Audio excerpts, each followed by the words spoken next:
Senhores e senhoras vereadores, todos aqui presentes, eu vou usar brevemente esse pequeno expediente para falar de um projeto de lei, o número 009/2014, do Poder Executivo, que trata sobre uma questão que eu, como ex-conselheiro tutelar, não poderia deixar de vir dar uma palavra em prol desse projeto, tendo em vista que, quando assumi o Conselho Tutelar, nós tínhamos um salário de R$400, que logo após foi passado para R$800, e que até hoje o salário do Conselho Tutelar é congelado.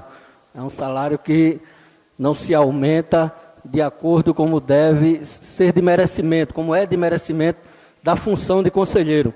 E hoje chegou um projeto a essa casa, e que tenho certeza que vamos fazer com que ele seja aprovado o mais rápido possível, e que aumenta o salário dos conselheiros para R$1.200.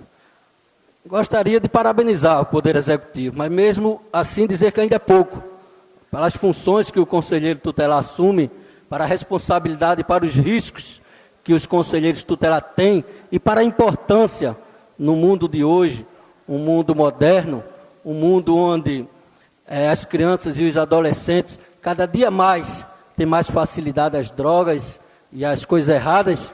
A função de conselheiro é de suma importância. Então, acho que esse projeto deve ser aprovado, mas que a luta dos conselheiros deve continuar. E nós também temos que estar junto dessa luta para que os conselheiros sejam remunerados de acordo com as suas funções. Porque para quem é conselheiro, temos aqui alguns presentes, ou quase todos, para quem é conselheiro sabe o que é ser conselheiro. Sabe o que é estar em delegacia acompanhando o adolescente em situações delicadas para o próprio conselheiro. Sabe o que é estar em promotoria, muitas vezes levando os problemas onde o promotor não tem o mesmo interesse, onde o promotor não tem a mesma pressa e a mesma urgência que o conselheiro tem. Mas o conselheiro não tem o poder de chegar e resolver. Eu vou citar um exemplo. Teve um caso aqui em Goiânia, em que antes de sair, poucos meses antes de sair do Conselho Tutelar, havia uma criança, no caso duas, em situações de risco pelo município. E fiz, como era de minha obrigação, um relatório e apresentei ao Ministério Público. E não tendo resposta, e as crianças continuando em risco, voltei ao promotor e disse: doutor, precisamos resolver isso com urgência. Estou terminando o meu mandato no Conselho Tutelar e não quero sair com uma mancha de uma criança ser encontrada morta ou coisa desse tipo. E ele olhou para mim e disse assim: de onde é essa criança? Já procurou a família? Já procurou como localizar alguém que possamos entregar essas crianças? Eu disse: já procurei sim. O pai, usuário de droga, ex-presidiário, e que usa a mãe e as crianças para ganhar o seu sustento.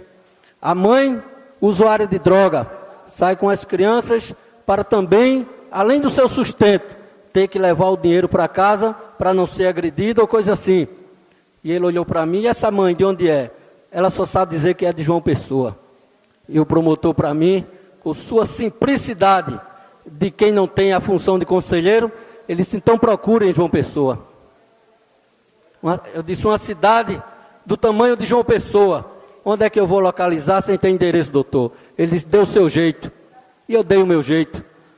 No outro dia, eu estava na sala do doutor Carlos Jean, que era o promotor, que era o juiz de direito do município, com as duas cópias dos relatórios, e entreguei a ele dizendo: doutor, faltam poucos dias para eu sair do Conselho Tutelar. Eu peço uma providência de Vossa Excelência, para que a gente possa resolver essa questão. E o promotor, doutor Carlos Jean, na hora, disse assim: procurou o promotor?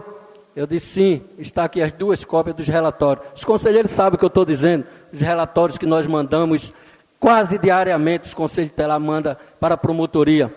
E ele na hora olhou e mandou que fosse buscar essas crianças, foi dada uma medida de proteção e o caso foi resolvido. E o que eu ganhei como prêmio?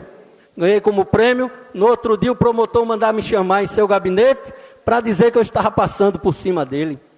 Para dizer que não era para eu ter ido procurar o juiz, porque quem tinha que resolver era ele.